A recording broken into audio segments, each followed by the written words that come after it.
কক্সবাজারে বৃষ্টির পানি সকাল থেকে সরতে শুরু করেছে।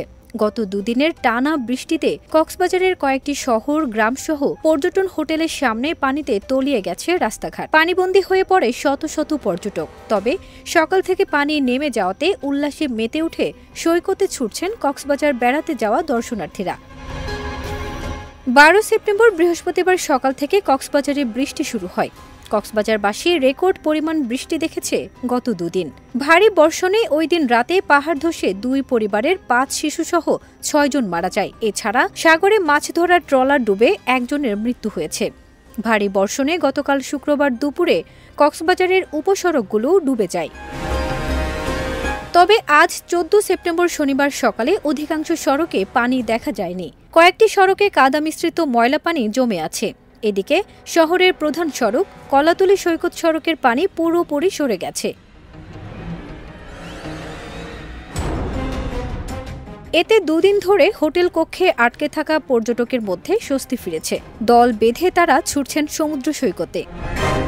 এদিকে কলাতলী সমুদ্র সৈকতে কয়েক হাজার পর্যটককে বালুচরে দাঁড়িয়ে উত্তাল সাগর উপভোগ করতে দেখা যায়। কেউ কেউ মুঠোফোনে ছবি তুলছেন, কেউ বা আবার ঘোড়ার পিঠে ও বিচ বাইকে চড়ে এদিক সেদিক ছুটছেন। ভারী বর্ষণ ও পাহাড়ি ঢলে সৈকতের কয়েকটি অংশ ভেঙে গেছে। টুরিস্ট পুলিশের কয়েকটি চৌকি ও কয়েকটি দোকান ভাঙনের মুখে। এমন পরিস্থিতির মধ্যে কোনো কোনো পর্যটক সমুদ্রের পানিতে ঝাঁপ দিচ্ছেন।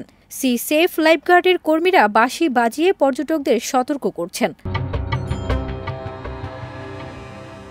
সৈকতে লাইফগার্ড স্টেশন সি সেফের প্রকল্প ব্যবস্থাপক ইমতিয়াজ আহমেদ বলেন, সকাল 7:30টায় সাগরে ভাটা শুরু হয়েছে।